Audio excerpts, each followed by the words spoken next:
Good morning, comrades. You are listening to WHIVLP New Orleans 102.3. This is your weekly Good Morning Comrade. Jeff here on the show, driving the ship. We also have Robert. Tell the people hello, Robert. Hey, how's it going, people? Yeah, and also we have returning champion. Jack came on a couple of weeks ago, so y'all are just kind of going one for one. So the competition goes on, but MarkAlain Dery is here. What is up, dude? Thank you for having me again. It's a pleasure to be here as always. Yeah, of course. And we're just kind of here to talk about some of the news that's going on, some of the action that's been taking place. It's been, I guess, a thing or two has gone on in the past couple of weeks, be it war with Iran, be it what is the Bobby Kennedy just like firing like important parts of the CDC, be it riots by cops, started by cops in the streets of Los Angeles, because community defense is essentially standing up against the armed Gestapo of the state coming and just kidnapping people and trying to kick them out of the country. There's a thing or two happening right now, and I kind of wanted to get the gang together and yap about it. So how y'all doing, fellas? Not great. I mean, I'm in my office. It's now just been turned into the war room where I do nothing but depressingly play Dune Awakening, which is an amazing game, and also ironically watch The End of the World through Twitch. If anybody if you really want good, if you have the stomach for it and you want to watch good real-time reporting on the Israel-Iran war, I would definitely recommend Hassan Piker on Twitch. We lost Robert, but yeah, he was the deep state clapped him just like they they detained Hassan at the airport. Yeah, at the airport coming back from Europe. But anyway, insane. How about you, MarkAlain? How you doing? One of my signs read this weekend. One of my signs this weekend read I just had it. No kings, no crowns. Plenty of outbreaks to go around. I was proud of that. Oh, you mean because we have a CDC head of the CDC who doesn't believe in germ theory. It turns out. We could talk about that. And then my other sign, I think, this weekend read royalty. Said royalty, the origination of inequality. Royalty, the super spreader of inequality. There you go. On brand for you. I wanted one sign, two sides that had infectious diseases entities. Yeah, I would expect nothing less from the one and the only MarkAlain Dery. But so you were out there at the protest on Saturday, I guess it was. You want to talk about that? Yeah, Robert, were you there? There were nationwide. No, I actually so I stayed home. I did not protest. I don't know. I felt like it wasn't, and I'm not poo-pooing anybody who went. Like my wife is, she's visiting her mother right now in Cape May, New Jersey. It's a hoity-toity beach town, and they had a protest, and they don't protest anything. It felt like and again, I'm not saying this, it's going to sound like a pejorative because me saying liberal never comes out of my mouth and it's not a pejorative, but in this case, it's not. It was a very it looked like it was going to be a very liberal parade. And I know that sounds terrible too, but it's true. It is when your protest is, anytime your protest is sanctioned by the state, you're no longer having a protest, you're having a parade. But with all that being said, I think it's great that people who never get into the street got into the street. And so I didn't go because I felt like, one, it wasn't for me. And then 2, I didn't want to bring my like leftist like. You don't want to be a downer. I didn't want to be a Debbie Downer. Don't bring your downer and energy. I just didn't want to get mad. Yeah, I just didn't want to get mad when I saw my first like, if Kamala would have won, we would have been at brunch sign. I didn't want to get mad. But that's fine. That's fine. Yeah. I'm glad they got out there, especially in LA, because I feel like it's not a ton, but I feel like some of those people that came out for the nice little parade also got to feel the jackboot of the state. And now they have a different thought process about protest, First Amendment protected speech in this country, and how the cops are not there to protect that. They are there to protect Capitol and the interests of the state, no matter how demonic they are.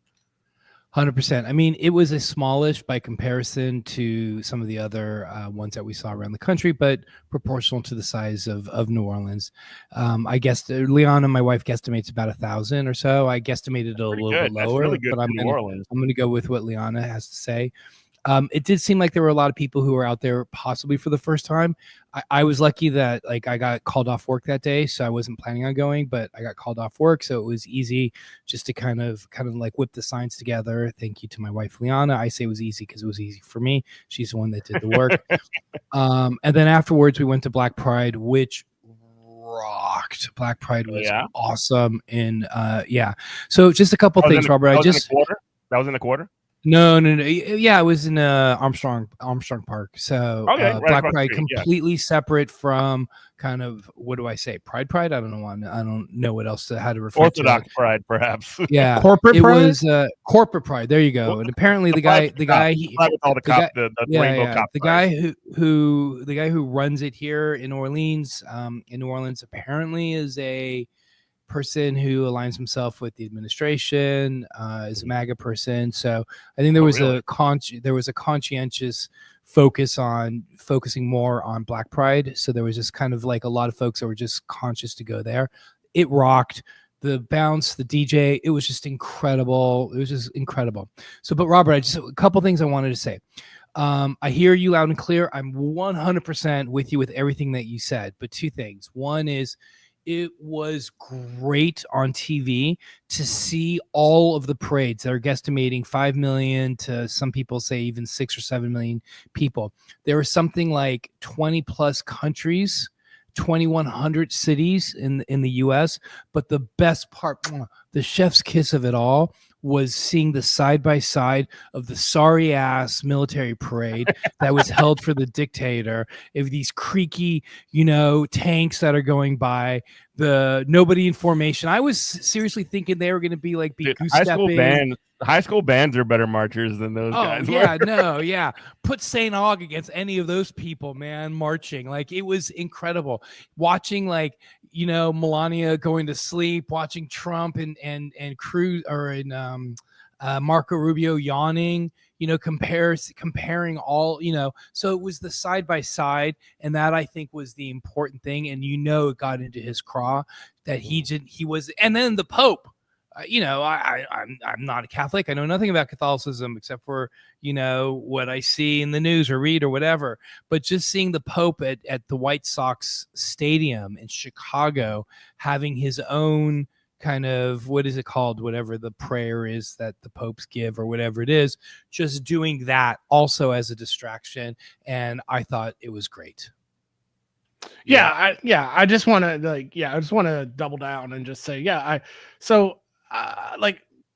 what you're saying is 100% right, but it's just like, again, I just felt it wasn't for me. And what I mean by that is, like, I'm a sports guy. I like sports. I understand a lot of different sports. I've got love for sports. A lot of people, millions upon millions of people in the world, love cricket. I like sports. I've tried to watch cricket. I don't get it.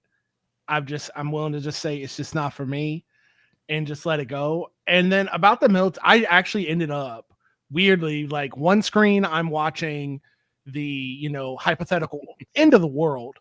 And then in the other screen, I'm watching this parade, and I never am like the thank you for your service, like, military guy, like vet of, I was in the Marine Corps 9903, and I'm never like, I was in the Marine Corps. Please stop before I find you and beat you to a bloody pulp. Thank you. But there is some like the ghost of Chesty Puller, the ghost of some like Marine who was in like the island hopping campaign in the Pacific just comes out of me whenever I see the Army doing anything. I could tell you like everything about that. I heard somebody say like they were worried about saying it was going to be like super fashy and super scary, and then how much of a joke it was. And it's a very like liberal thing to be like, ha ha ha, Trump looked bad, like whatever. But I'm telling you, like, I'm trying to give weight to your anecdote. Like, as a vet, their uniforms were disgusting. They couldn't cover in a line. What I mean by that, if you live in New Orleans, you see one band, one sound. You see a marching band march, everybody left foot up, left foot down together. That's covering alignment. They couldn't do that. I saw a United States Army soldier in a military parade in Washington, D.C., not flying, but holding a Chinese drone. Like, look at what I heard about that. Like a child. I heard about that. He was like, I heard about that. Yeah. Like he's Logan Paul in a wrestling match. A DJI drone that you could just like buy at Walmart. Not even like one of that like kill people. Robert, do you think that was the military's way of saying F you back? Like they had to work on a Saturday. Like they just were sloppy because they just didn't care. Like no, that's a liberal dream. I've heard that before. That's it. No, no, absolutely not. No, they all didn't want to be there. No, that's 100%. They didn't want to be there. But no, that was the Army. That is the Army. They are nasty, McNasty. And I'm just like, the Marine Corps could never. And it was. I'm sorry. Oh, like, this is some military ladder. This is the military ladder of like who's badass or not. I mean, it is what it is. That was so embarrassing. Like, and especially on the verge of like what we're probably gonna end up in another Middle East debacle that could pretty much end our way of life here for so many different ways. And then that is the state of our armed forces. Like, no. And that's the Army. The greatest fighting force in the history of the world. Bro, and it's so obvious too. And you want to, like, I know we're having a good kiki, and like, yeah, that's just something to definitely kiki over, but you can see how the Imperial boomerang, like it comes back when you look at that. And what I mean by that is like there's a fashy, you like dummies like bro philosophers, bro stoics on like the Joe Rogan show have said, the bad times breed hard men, and hard men make good times, and then good time breeds soft men. But there, in everything like that, the reason why that catches fire, because there is a nugget of truth in there. And you can see how the United States military we have leaned completely in to technology. Robots and AI will fight our wars. We don't need to have like capable actual like fighting force of men and women.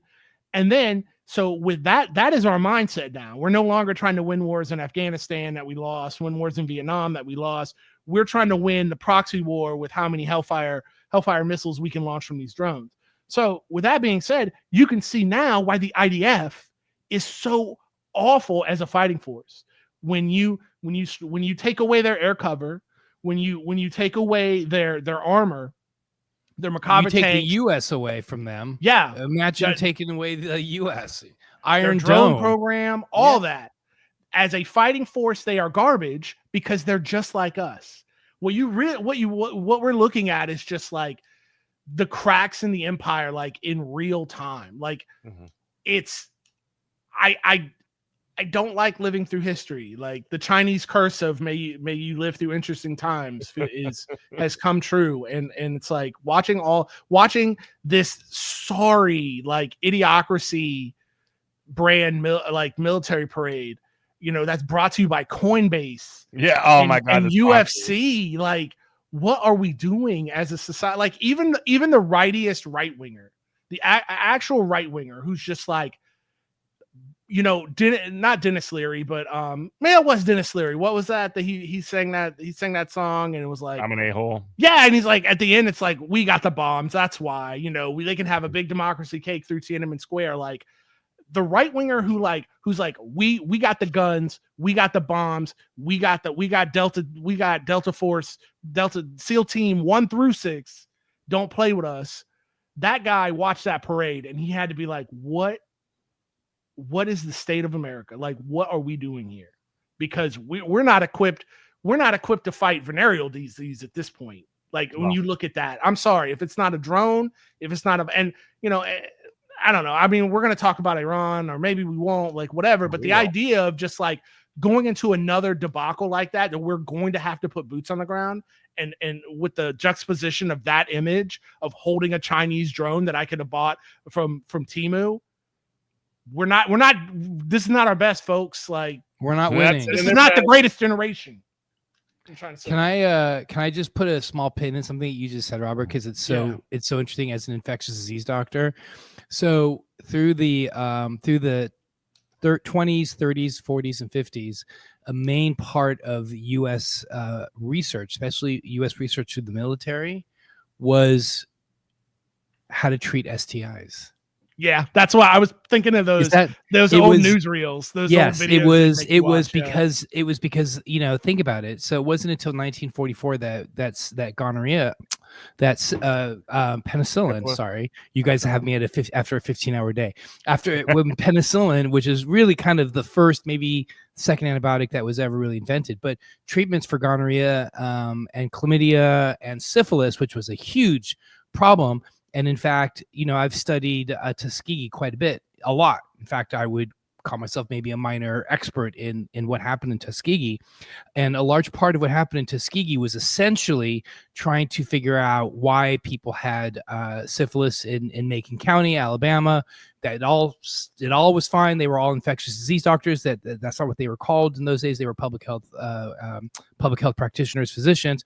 It turned evil 20 years later when penicillin was invented, which to this day, over 100 years later is the definitive, or 80 years later is the definitive treatment for syphilis. So the reason why they were doing all of that research, especially the evil research where the Tuskegee syphilis experiments turned evil after they withheld penicillin from these sharecroppers, these men that were in the quote unquote study, was because of the military. So Robert, as usual, spot on to use an analogy like that. So I just wanted to kind of add the ID element there. So I thought you'd get a kick out of that. I did. WHWLP New Orleans 102.3. This is Good Morning, Comrade. Beg your pardon. Can I break some news to you guys? I already told you, Jeff. Go ahead, man. We are changing the time of your show. We're putting you back on weekdays. I think right now it's Tuesdays at 10 a.m. So Tuesdays at 10. You're going back home. That was our original time. That was the original time. So when I had a chance to move things around, I remembered you guys. That was the time. So I'm glad I get to break the news here, live on air. We are putting you back in prime time during just right after drive time. So congratulations. Cool. I'm so glad to have you guys back on at 10 a.m. We also have another update too. You can actually find Good Morning Comrade on This Space, which is the Letter Hack, Andrea Rovinsky, and Ben Dixon's joint over on YouTube. Give that a check out as well. This Space. So you can listen to us and watch us there. But yeah, so Robert, you wanted to talk a little bit about Iran. I know that Israel just decided in the midst of, these quote unquote negotiations that were taking place with Iran to like put in a new nuclear deal. And like right in the middle of that, Israel just decides to start bombing Tehran. Yeah, I mean, this is kind of worst case scenario. This is the thing that anybody who's been following Israel-Palestine for any amount of time, if you didn't want to do World War III, this is not what you would do. Yeah. Dude, I'm absolutely terrified. And I find it weird that I'm literally sitting here. I have the Red Alert app, like the same app that, Israelis have to tell you when rockets and drones sirens in Tel Aviv. I'm sitting here watching multiple cams on like Haifa and Tel Aviv, and I'm absolutely just I cannot believe like we're doing this again. Like, well, I sent you a video the other day of like there being like a ABBA song playing while bombs are falling on Tel Aviv or something wild like that. I felt like I was going insane. well, no, that was in Lebanon. It was like a Lebanese wedding. But like, what I mean is like, I can't believe we're that just makes it doing even worse. Yeah. God bless it. I mean, it's bad to begin with, but even onto a wedding, God bless it. These people are horrific, man. Oh, no. This is actually okay. So no, let me back up to this. So the clip you're thinking about, Jeff, is it's a Lebanese wedding. Yeah. The missiles are bypassing the dome into Tel Aviv. Yeah. So it's like these people are at their wedding and they're looking up and like ABBA's in the background and like hell is raining down on Tel Aviv. And like you can see like the interceptors cruising past these Iranian missiles. And it's like, I'm they like, got sold a bill of goods. Those that Iron Dome and all these like David Sling and all this other stuff is just like more of the same BS we were talking about earlier. It's like the same, like they read what was on the tin, they believed what was on the tin, and they spent millions of dollars or billions of dollars on it. And what does it do? Not a damn thing. I mean, so I'm not of two minds. It's just a weird like mindset I'm in to where it's like, yeah, like, oh, it's nice to see Tel Aviv and like greater Israel, feel a little bit of the panic and fear of what they've been dishing out to the Palestinians for almost 2 years. And then honestly, since 1948.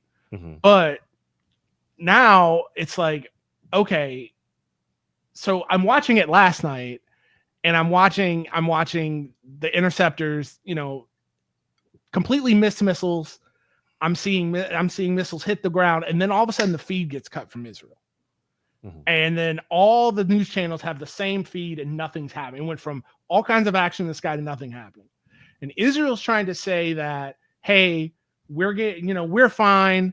Our interceptors are fine. It's all minimal damage, even though Haifa is like there's no power in Haifa. No more electricity is being generated in Haifa, which is like the number one place where all their energy comes from, all their electricity. Mossad building's been hit, but they're fine. Everything, minimal casualties, whatever. But there's also a huge censorship blackout in Israel. And then on top of that, they're like, Trump is saying, we might jump in and bomb Iran. We might not. So what that makes me think is, well, if you have complete aerial control over the sky and you're saying there's minimal damage, why do you need America? Why does America even want to cozy up? I think they're dealing with the Iron Dome has failed, Aero System has failed, David Sling has failed. They're like, hey, we're gonna pull the Samson option if y'all don't come in and bomb Tehran. Because I really, this is conspiratorial. I have nothing to back this up, but I don't understand why the itch for American intervention, American death, more death and destruction would be even necessary if we could plausibly deny ourselves being close to this. Mm-hmm. And now that we're shedding plausible deniability, it doesn't make sense to me unless Tel Aviv is like screwed. I have a couple theories. All right. Can I, Jeff? Go all right. So one is I happen to know there is a song by ABBA that is called Under Attack, and I'm wondering if that was what was playing. No, it was Man After Midnight. Got it. Okay, that Under Attack would have been great. Okay, yeah. A couple things. One is I think that I think that Fox News has a large part to do with this, and I think that when Trump woke up Friday morning and saw all of the kind of porn that was being shown on Fox with all of the people who were like, this has been a brilliant Israeli attack, and this has been incredible. Because at first you had Trump who's like, no, I had nothing to do with it. And then all of a sudden you had Trump that just started to be like, oh, wait a second, I want to be part of this. I want some credit because I don't think he can help himself. I think he's that much of a narcissist. And two, the thing that I think is even more important is I think that they're talking. What's the site where the nuclear reactors and the centrifuges are? Is it Fortu or Fordu or something? Yeah. Fordow or something. Fordow. Yeah. it apparently they need like bunker busting bombs. I don't know about this. This would be like you guys talking to me about, the best treatments for HIV. I'd be like, yo, back off. Like, so I don't know exactly what I'm talking about, but I am aware that the US has these, like, I think 30,000 pound bombs that have to be flown in very specific aircraft. Robert, please correct me if I'm wrong. In fact, these aircraft have to be like, right? They have to actually get refueled while in air. They have to leave from the US or wherever, fly with these bombs. And I think the idea is they want to drop it over that site where the nuclear reactors or these centrifuges are. Again, I'm not a military person, so I'm just grasping. But I think that is Netanyahu's play. And then lastly, I said 2 points, but here's, I guess, my third is I think that obviously, I'm sure this is something you guys have talked about a million times. Netanyahu is doing anything that he can to remain in office, because the minute he gets thrown out of office, he knows he's going to jail. So that's my humble slight pushback, Robert, against what that's what I think. And I agree with you. I think that Iron Dome is failing. I have a lot of family in Israel. I don't obviously like to see anybody. I have no hate in my heart, so I don't like anybody dying and anybody who's under attack or whatever. I hate, but I hate to a certain degree that Israel is being attacked, but I hate that Iran is being attacked, or Lebanon or Syria or wherever. I hate anything, but I do have family there, and so I will say it is. I am having conflicted feelings that I'm seeing Iron Dome fail, because exactly as you were saying, it probably was. Can I swear? No, you're on the radio. No. Oh, yes, I'm on the radio. Radio. Thank you. Yes, we're on WHIV. I think that they were sold a faulty product, and as we know, the U.S. way is to oversell and underdeliver, and I think that the Iron Dome is a classic example of that. My thought on this, honestly, is that like this is a coordinated effort from like the Trump administration to the Biden administration to whatever. Like the United States basically sees Israel as like not even like if there was a conflict between like Louisiana and like some other country, like there was a similar situation there. France would make the most sense. Well, there would not be the same amount of attention or the same amount of money or the same amount of anything going into that as there is with Israel. Like Israel is basically like another California or another New York City or another like major like economic and economic state, economic interest of the United States. And by that measure, essentially the coordination that takes place between the United States and Israel is very, very high. I don't think like basically no matter what happens over there, the United States essentially is going to sign off on it no matter what. There's no limit, in my view, to what like the Netanyahu or any administration is going to do, that the United States will be like, nope. We're not. It's like when people talk about Israel as sort of like a client state of the United States, that is not the case at all. The Israel is essentially an extension of the United States. Not to say that like they control the government or any of this other like kind of wacky stuff, but the fact like Israel is a very intentional and it wasn't even necessarily like intended to be that way. It just sort of formulated into that over the years because Israel itself is such a useful, it's a completely unsinkable aircraft carrier in a region that is resource heavy and politically fraught. And it is the way of maintaining control in that region.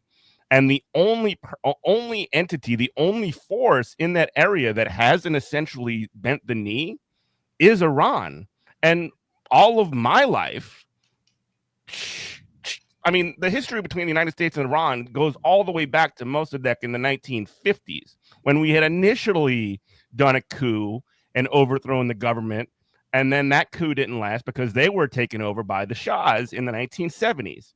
And for as long as I've been alive, the Iraq-Iran war in the 1980s was us, the United States, essentially finding a strong man in the region, Saddam Hussein, to be like, you need to go to war with Iran. And he did.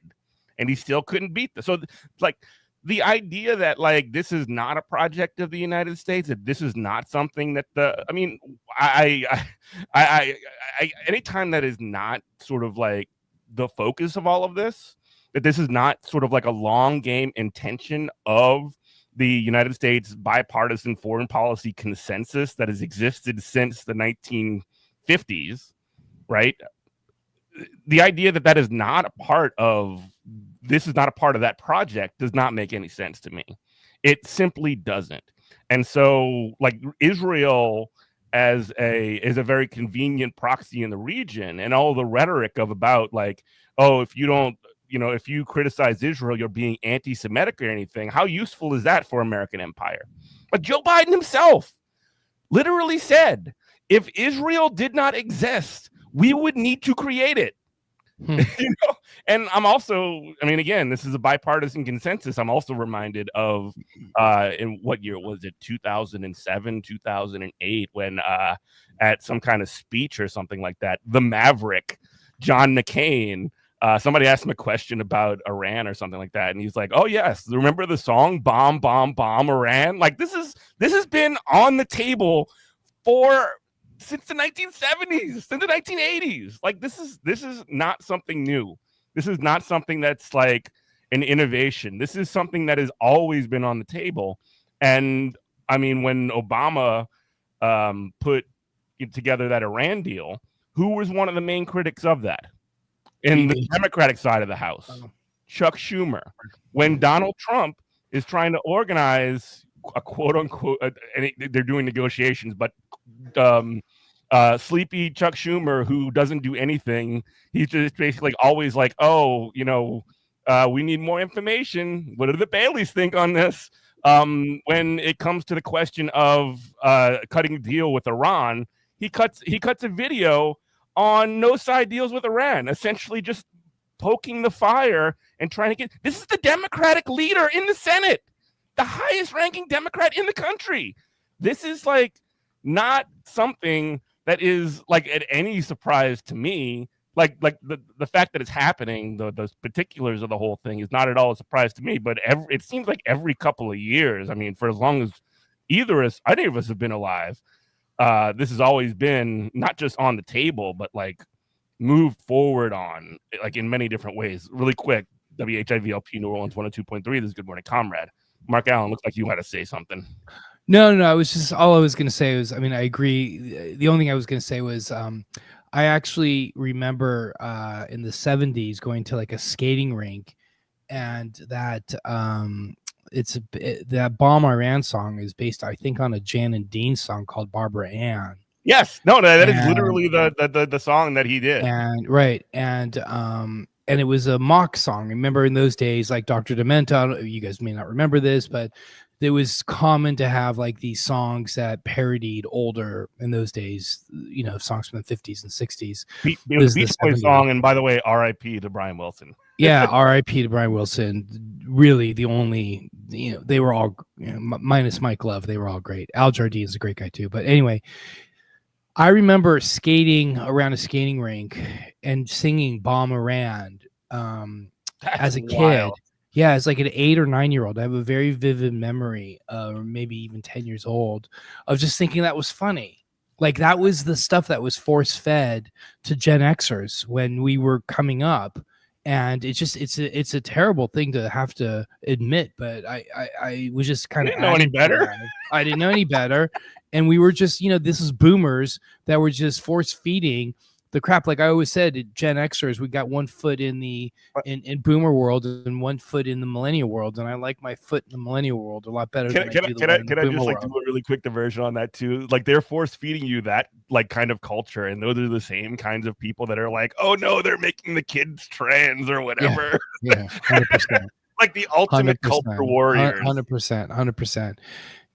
Yeah, no, I mean everything that you said, I 100% agree with. And it's just I think, one of the things I think it's important for us to recognize as well is that this is likely going to be the third preemptive war that we've seen this millennia, right? I mean, the first one was Iraq, the second one, and how well did that go?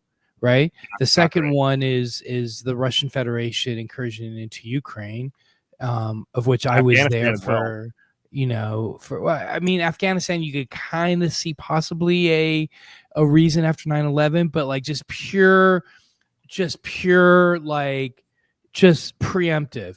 You have Iraq, you have the Russian Federation incursion into Ukraine, and then lastly you have Israel, who just without any like nothing. It wasn't like there was a terrorist bomb. It wasn't like there was an October 7th, even though October 7th in no way should excuse Israel for the terrible genocide that is happening in Gaza right now. But also, that wasn't Iran. October 7th wasn't Iran either. No. I'm just saying at least October, like not at least, but Israel responded like horrible. But it was, and clearly I really do believe that Netanyahu opened up the back door to let an attack like that happen. But this is just the third preemptive war that we are going to see, and the previous two of them have gone terribly.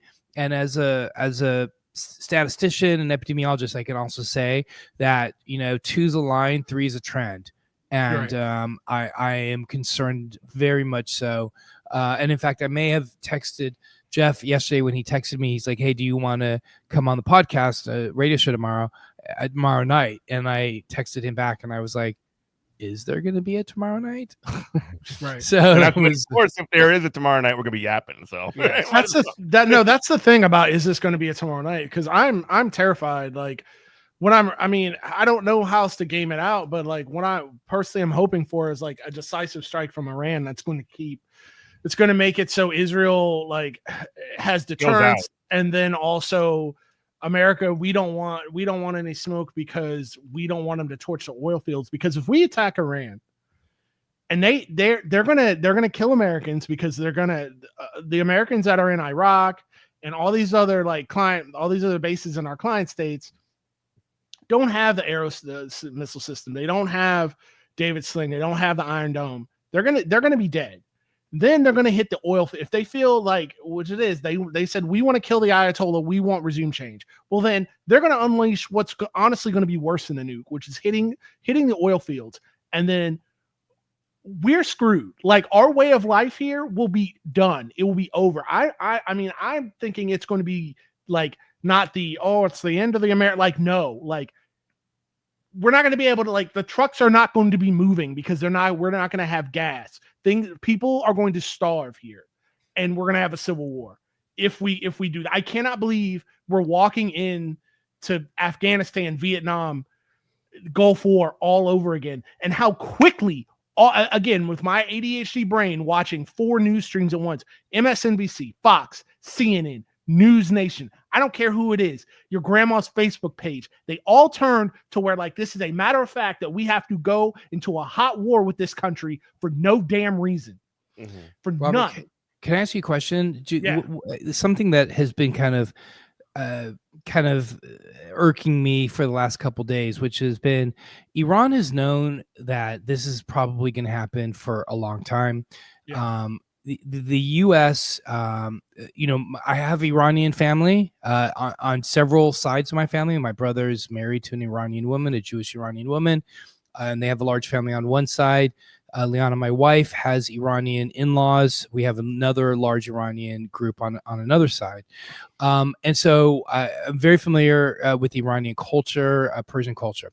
But like, if people have known about this for a long time, and this is something that, and I hope that what I'm about to say, you're going to laugh at me and say you're completely ridiculous. So I'm hoping for this, but people from Iran, are very nationalistic and love Iran, and they love their country, and they love, they're very prideful about where they come from, what have you.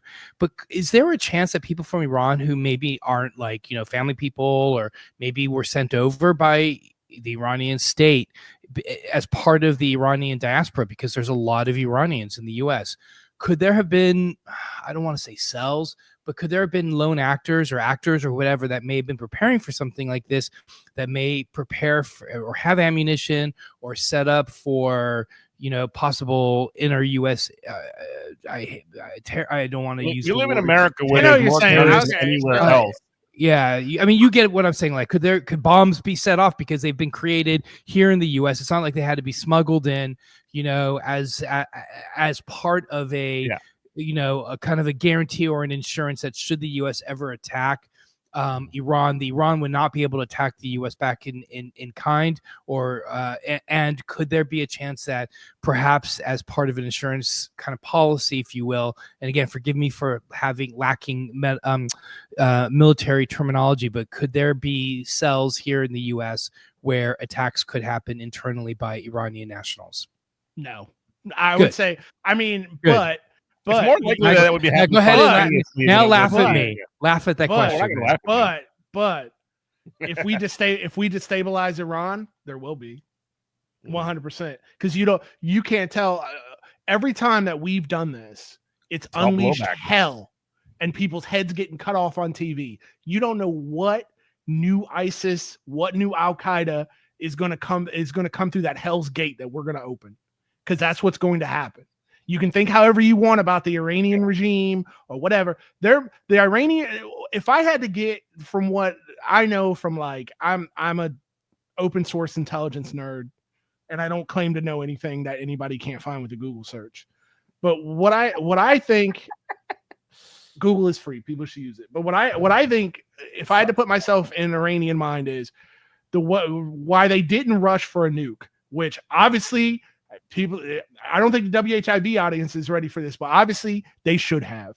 They should have went for the nuke, because the only thing countries who get nukes, they contain their they get sovereignty. Look at Libya. Yeah, Libya. What happened to Gaddafi? Ukraine. Yeah. Look at Ukraine.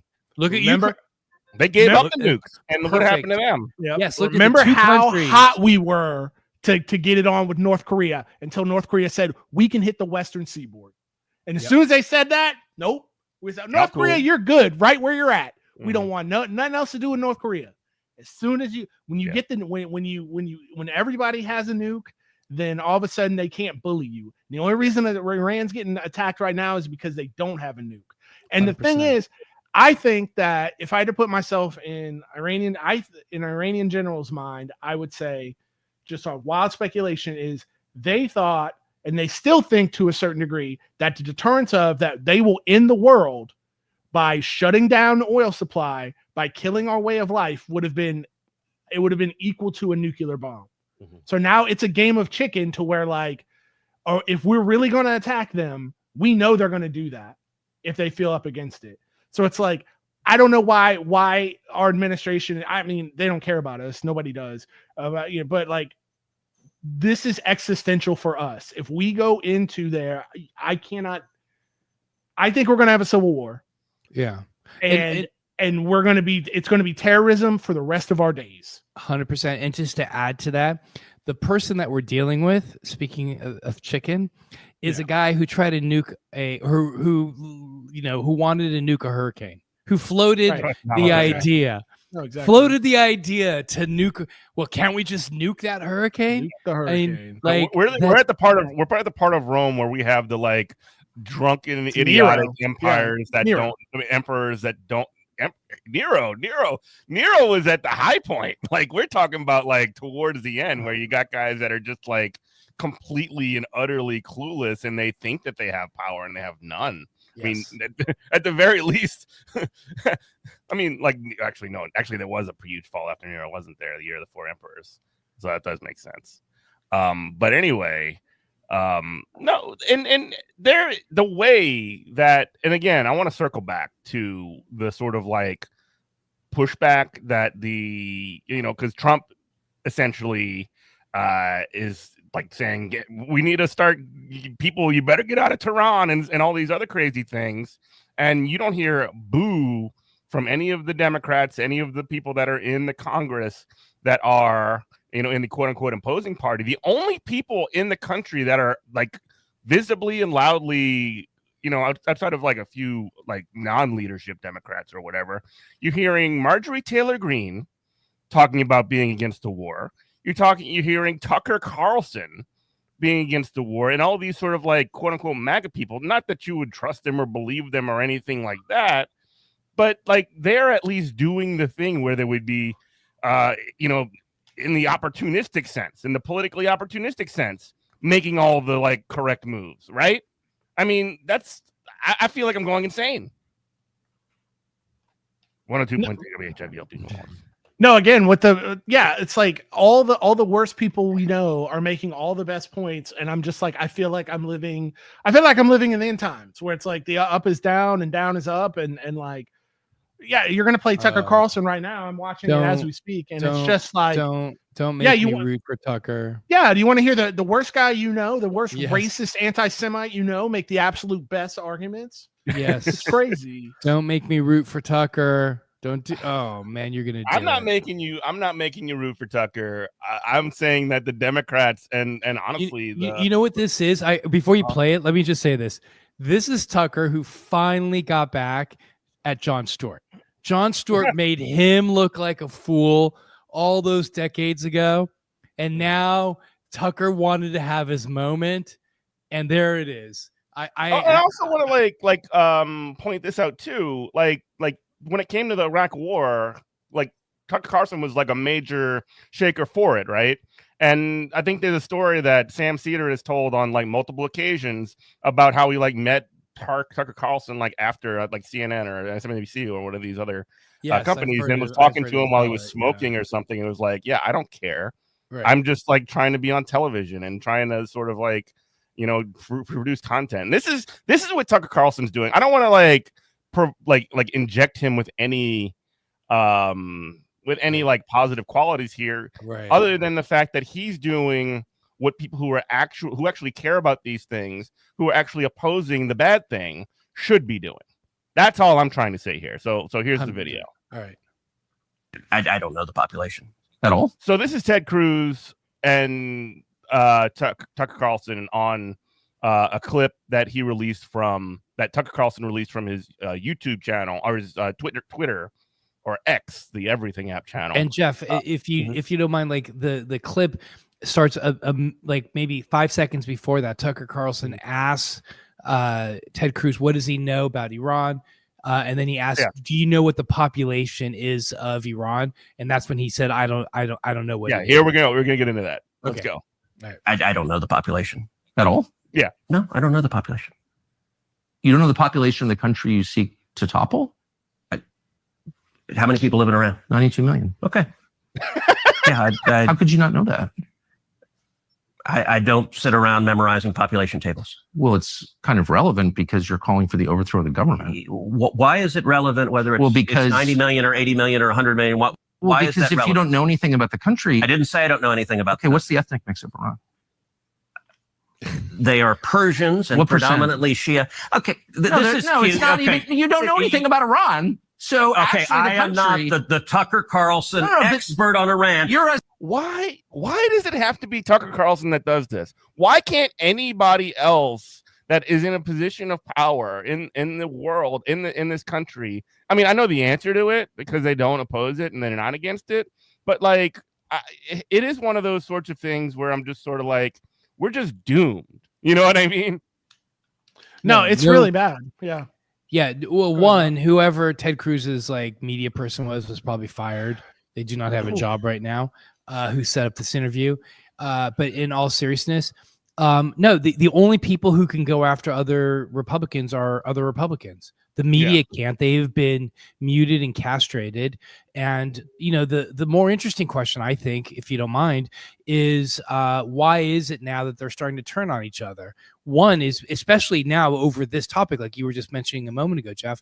One is largely because they've already completely castrated and decapitated the Democratic Party. So because they have that bloodlust, they have to go after somebody. They're now starting to turn on each other. And oh, do I love it? I'm drinking it up. I love this. Like this to me, just watching GOP on GOP violence. I can take it all day long because they are now going to just start turning on each other because that's all they have left. They've already completely decapitated the Democratic Party and anybody that's even, you know, kind of associated with it, including the progressives. Yeah. A Who senator says- who's calling Okay, for the you're the one who overthrow of the claims- government. you're the and one you who don't know anything claims- about the country. No, you don't know anything about the country. I don't know. Can I just say also that like while like I hate both of these guys, but like with a passion. like the fact that like Tucker Carlson being like he's not being cool. He's also just being his same like smug, like weirdo, like creep self, just like aimed at a different direction. Yeah, 100%. You're the one You who don't know claims anything about the country. No, you don't know anything about the country. You're the one who claims they're not trying to murder Donald Trump. No, You're the I'm one not saying that. who can't figure out I'm if it was a saying good you idea don't to kill believe General crazy. Soleimani, and you don't said it was bad. believe they're trying to murder Trump. Yes, I do. Because you're not calling for military strikes against them in retaliation. And if you really we're believe that, carrying out military strikes today. you said Israel was. Right, with our help. I said we. Israel is leading them, but we're supporting them. Well, you're breaking news here because the U.S. government last night denied, the National Security Council spokesman Alex Pfeiffer denied on behalf of Trump that we were acting on Israel's behalf in any offensive No, capacity. we're not at all. bombing them. Israel's bombing them. You just said we were. See, that's the thing that I was Got saying 'em. earlier, right? That's the thing that I was saying earlier, that the United That's States and crazy. Israel, they act as an entity. But what Israel sort of function as, at least for foreign policy purposes, there's other stuff, whatever. But like for foreign policy purposes, like the distinction between Israel and the United States is one purely like the fact that they're two, in a technical sense, different nation states is a separation of pure convenience. Yes. And like Ted Cruz here literally just confirmed that. Yeah. That was such like a Law and Order, like that was like made for TV. It was like Perry Mason would have been like, they would have started playing the outro music right then, and like you would have been arrested. Arrest this man. He's obviously a killer. I was like, that was like something. What do you like? What's the video game you like? Freaking Ace Attorney or whatever, dude. The Phoenix Wright. Yeah, I love it's those Phoenix games. Wright. That would have been like the objection. Yeah. Like, God, dog, that was so lame. Like, I just can't. Like, kids are not that old. Like, they know what they might not know what the Gulf War was, but like they know the not the Iraq War, but they know Afghanistan. Like, I can't believe we're just trying to run this same play. Oh, they tried to kill the president. Yeah. Oh, come on, bro. Yeah, Like, they're trying to assassinate Donald Trump. yeah, they've been 60% away from having a bomb. I mean, 40% away from having enriched uranium since I was like looking at dial-up porn. Like, what are we talking about, man? Yeah. No, the other thing that's hilarious about this too is when like Tucker's like, you don't know anything about it, and then what is Ted Cruz's response? No, you don't know anything about it. Just He like, was really, right. like really, like what I'm do you, rubber like, and you're glue. yes, that's Stop exactly rubbing what me it's next like. to you. You know, and then of course, under the watchful eye of the chief racist and homophobe of the 80s, which is just also sickens me, just having this huge portrait of Ronald Reagan, and I'm sure his other cast of ghouls that I can't name any of them, which I'm proud that I can't. So that it's just the whole thing with Ted Cruz with his dumb boots on, wearing a Cowboy suit boots. and stuff. Also, Just I'm sorry. I got to get the menswear guy on this, but I do think that the black suit with the black socks, the black tie, and the brown shoes. yeah, I'm with you on that. Yes, yeah. I need to hear it from the menswear guy. I didn't even notice yeah. that. That is kind of odd. I did That's notice kinda that he odd. was wearing these brown shoes as well. Just at least he's not wearing his bow tie. Man, that's weird. And also, We I will are say, sorry, supporting This is high Israel as their stakes. You're Oh, go ahead. I was just about to say, Ted Cruz now understands what Jon Stewart did live on TV. Oh, Tucker yeah. Carlson, because Tucker Carlson is experiencing, or because Ted Cruz is experiencing it right now. And look at that S grinning look on S-eating his grin. Yeah, that S eating grin. poop-eating 'Cause he's grin. like, I did it.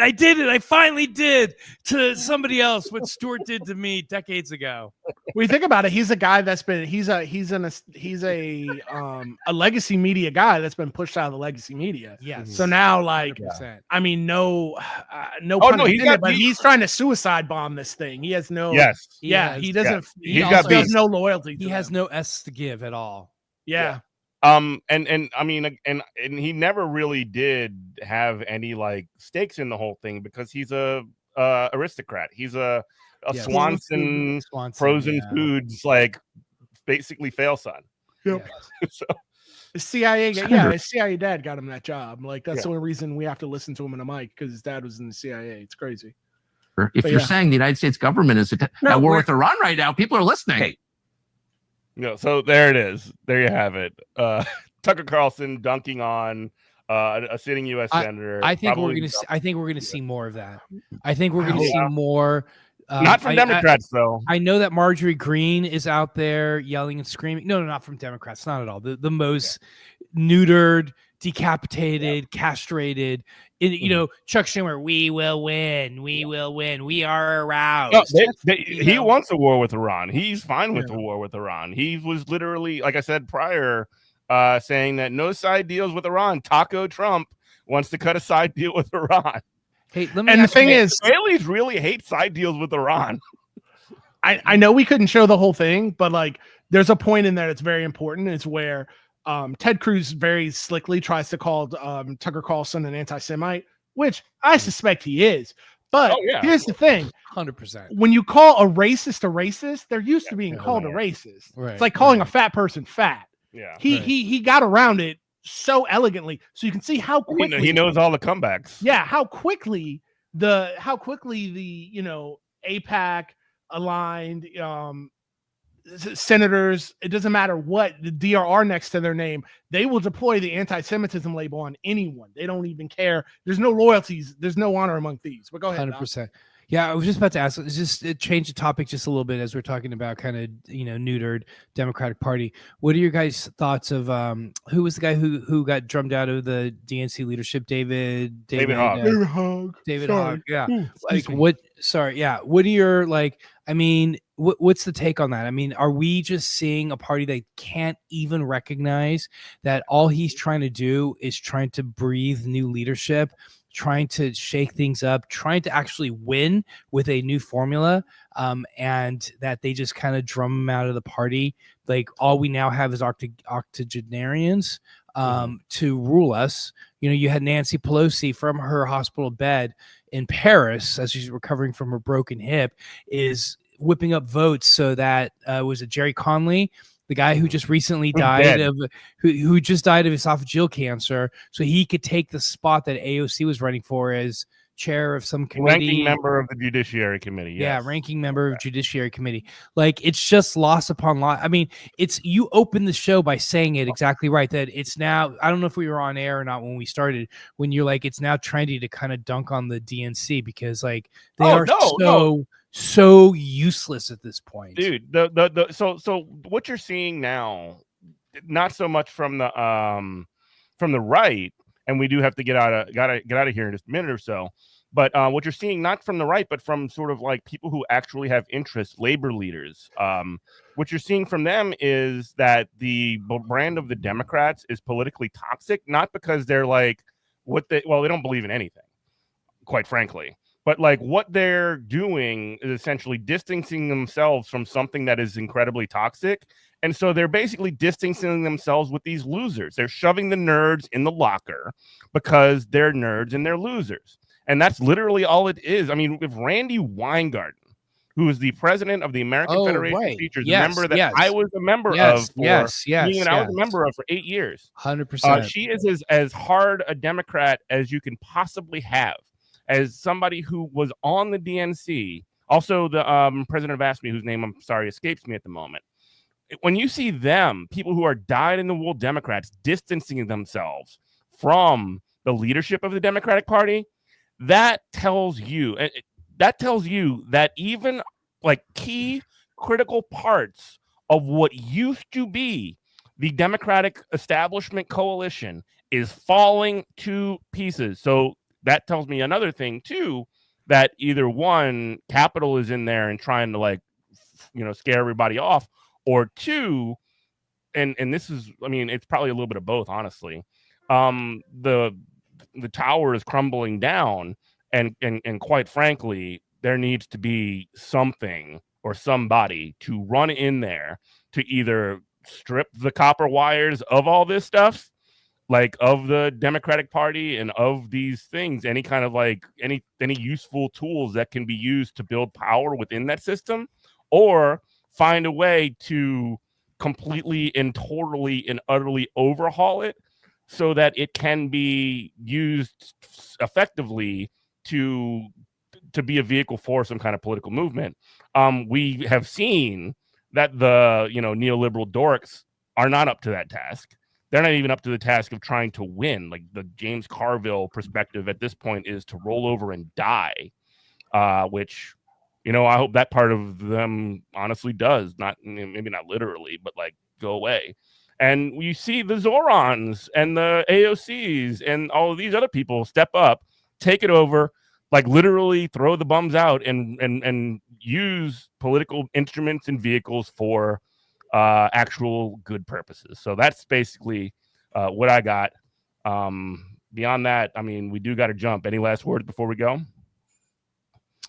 Robert, I don't mean to say any last words considering sounds like that, but No, I will say the only thing that Musk said that made sense was third party. I think we need third, fourth, fifth, sixth, seventh, eighth parties. I think we need to completely change, but we're not going to see it. And if that you're would require a complete and utter restructuring of the political system if you are in the Republican Party right now, you are thinking your lucky stars that you are watching the DNC completely fall apart, because any political party should be able to fight against what the GOP is doing right now. And the fact that we have the most decapitated entity that is going against the Republicans right now, they're going to be able to do what they do, just like we've seen in the past with other fascist governments that have been able to neuter their opponents and they have nothing against them. So I agree with you, Robert. I see some dark times ahead of us. Mm-hmm. All right. Cool. On that happy note. Yeah, well, thanks for everybody for listening. I don't know when we move to Tuesdays, but let me know when that takes place so I don't put the thing in the thing wrong. But you have been listening to Good Morning Comrade on WHIV LP New Orleans. You can check us out on all of our social media at Eminent Prof on Twitter is where you can find me. You can also find us on YouTube, Twitch, and also on This Space, which is like a new deal. Congratulations. So, that's awesome. Yeah, I'm at Blue Sky at Dr. Dery at Blue Sky. Dery. Well, there you go. Well, thanks everybody for watching and listening. We love you, and we'll see you next week. Bye-bye. Peace out. Roll up on, roll up on, roll up on, roll up on, roll up on, roll up on, roll up on, roll up on, roll up on, roll up on.